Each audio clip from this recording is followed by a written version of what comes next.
আকাশের নিচে জমিনের উপরে আমাদের চেয়ে বড় কোনো গুনাহগার আর দ্বিতীয়টা নাই।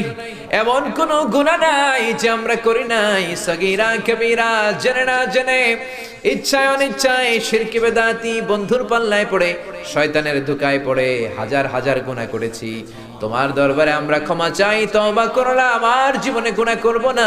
রব্বুল আলামিন আমাদের মাসুম বানিয়ে আমাদেরকে তুমি মাফ করে দাও। বুক ভরা আশা নিয়ে তোমার শাহী দরবারে এই গহীন রাতে তোমার পেয়ারা বান্দাদেরকে নিয়ে ভিক্ষুকের মতো, নাদানের মতো, মূর্খের মতো হাত তুললাম।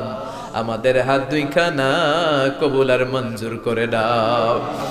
আমাদের আব্বা আম্মা, দাদা দাদি, নানা নানি, চাচা চাচি, খালা খালু, মামা মামি, শ্বশুর শাশুড়ি, পাড়া প্রতিবেশী, দেশি খেসি, সবাইকে তুমি মাফ করে দাও।